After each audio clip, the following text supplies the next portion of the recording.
আলহামদুলিল্লাহি ওয়াহদা ওয়াসসালাতু ওয়াসসালামু আলা মান লা নাবিয়্যা বা'দা আম্মা বা'দ ফাইন্না খায়রাল হাদিসি কিতাবুল্লাহ ওয়া খায়রাল হুদা হুদা মুহাম্মাদিন সাল্লাল্লাহু আলাইহি ওয়াসাল্লাম ওয়া শাররাল উমুরি মুহদাসাতুহা ওয়া কুল্লু মুহদাসাতিন বিদআহ ওয়া কুল্লু বিদআতিন যালালাহ ওয়া কুল্লু যালালাতিন ফিন্নার ফাকাদ ক্বালা আল্লাহু তাআলা أعوذ بالله من الشيطان الرجيم إنما يتقبل الله من المتقين وقال الله تبارك وتعالى بسم الله الرحمن الرحيم فصل لربك وانحر সম্মানিত উপস্থিতি, প্রশংসা আল্লাহ সুবহানাহু তাআলার জন্য, শান্তি অবতীর্ণ হোক মুহাম্মদ সাল্লাল্লাহু আলাইহি ওয়াসাল্লামের উপর।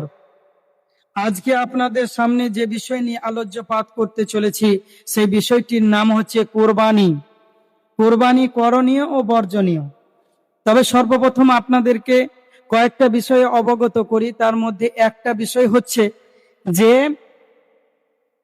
জিলহজ মাসে 1 থেকে 9 তারিখ পর্যন্ত যে গুরুত্বপূর্ণ রোজা রয়েছে বা সিয়াম রয়েছে, বহু হাদিসে বর্ণনা এসেছে।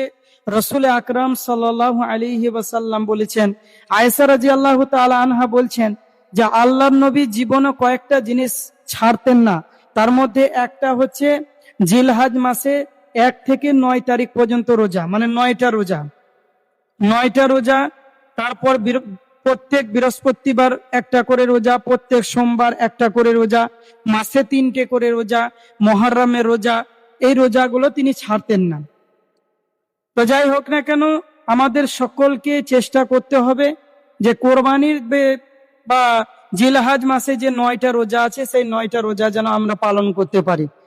এবার যদি এই 9টা রোজা আমরা না পালন করতে পারি, তাহলে কোনো কারণবশত যদি আমরা এই 9টা রোজা পালন না করতে পারি, তাহলে আমরা কি করব? আরাফার দিনে একটা রোজা রাখবো, মানে 9 তারিখে একটা রোজা, 9 তারিখে একটা রোজা রাখবো। এই রোজা রাখলে কি লাভ হবে? এর লাভের সম্পর্কে রাসূলুল্লাহ সাল্লাল্লাহু আলাইহি ওয়াসাল্লাম বলেছেন, যদি কোনো ব্যক্তি 9টা রোজা রাখে বা একটা রোজা রাখে আরাফার দিন, তাহলে রাসূল আকরাম সাল্লাল্লাহু আলাইহি সাল্লাম বলছেন যে অতীতের 1 বছর এবং পূর্বের 1 বছরের গুনাহকে আল্লাহ সুবহানাহু ওয়া তাআলা ক্ষমা করে দেবেন। অতীতের 1 বছর এবং পূর্বের 1 বছর গুনাহকে আল্লাহ সুবহানাহু ওয়া তাআলা কি করবেন? ক্ষমা করে দিবেন, এই আরাফার দিনে সিয়াম পালন করার কারণে, বা এই কুরবানি বা এই জিলহজ মাসে 9টা রোজা পালন করার কারণে। যাই হোক না কেন, কোরবানির ইতিহাস এটা হচ্ছে প্রাচীন ইতিহাস। সে আদি পিতা আদম আলাইহিস সালামের যুগ থেকে এটা চলে আসছে। আল্লাহ সুবহানাহু ওয়া তাআলা পবিত্র কোরআন মাজিদের মধ্যে বলছেন, হে নবী, আপনি সমগ্র পৃথিবীবাসীকে জানিয়ে দেন যে কোরবানির ইতিহাস সম্পর্কে। কারণ সে হাবিল কাবিল যখন কোরবানি করেছিল, তাদের বৃত্তান্ত আপনি মানুষের সামনে বর্ণনা করে দেন।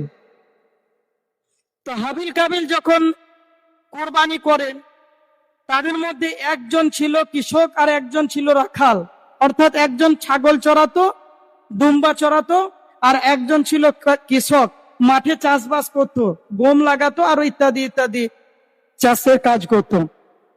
তো তখন কি হতো? আসমান থেকে একটা অগ্নিশিখা নেমে আসতো। তখন আসমান থেকে একটা অগ্নিশিখা নেমে আসতো, যে যার কুরবানি কবুল হতো তার কুরবানির বস্তুটাকে পুড়িয়ে ছাই করে দিত, জ্বালিয়ে দিত। তো হাবিল কাবিল দুইজন আল্লাহ রাস্তায় কুরবানি দিলেন। কাবিল ছিল কৃষক আর হাবিল ছিল একজন রাখাল, অর্থাৎ ছাগল, দুম্বা এসব জিনিসকে লালন পালন করত। তো হাবিল কি করলো? একটা মোটা তাজা খুব পুষ্টি জাতীয় একটা পশুকে কি করলো? আল্লাহ রাস্তায় কুরবানি দিল। আর কাবিল কি করলো? কিছু গম, যেগুলা খোয়া লাগা, যেগুলা খাওয়া যায় না, যেগুলো থেকে আটা হয় না, আটা তৈরি হয় না, এরকম কিছু গম কি করলো? আল্লাহ রাস্তায় কুরবানি দেওয়ার জন্য প্রস্তুত করলো। তো আল্লাহ সুবহানাহু ওয়া তাআলা আসমান থেকে একটা অগ্নিশিখাকে বের করে দিলেন। তারপরে সে হাবিলের পশুটাকে জ্বালিয়ে দিলেন। তখন সেখান থেকে বোঝা গেল যে হাবিলের কুরবানিটা কবুল হলো, কাবিলের কুরবানিটা কবুল হলো না। তখন কাবিল বলতে লাগলো যে আমি তোমাকে হত্যা করব। তখন হাবিল তখন একটা কথা বলল যে ইন্নামা ইয়াতাকাব্বালাল্লাহু মিনাল মুত্তাকিন, আল্লাহ সুবহানাহু ওয়া তাআলা শুধুমাত্র সংযমশীলতার বা পরেশগারিতা বা পরেশগারদের কুরবানিকে কবুল করে থাকেন। এখান থেকে বুঝতে পারলেন যে আল্লাহ তাকওয়াশীলদেরই কুরবানিকে কবুল করে থাকে, আল্লাহ পরেশগারদেরই কুরবানিকে কবুল করে থাকে, সংযমশীলতার যারা হয় তাদেরই কুরবানিকে আল্লাহ কবুল করে।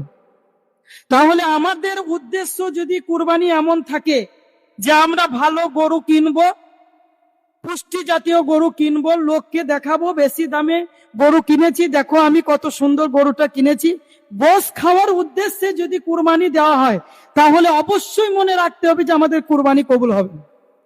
আর যদি আমাদের মনে হয় যে আমরা আল্লাহকে সন্তুষ্ট করার জন্য কুরবানি দিচ্ছি তাহলে অবশ্যই অবশ্যই কুরবানি কবুল হবে ইনশাআল্লাহ। তবে কুরবানি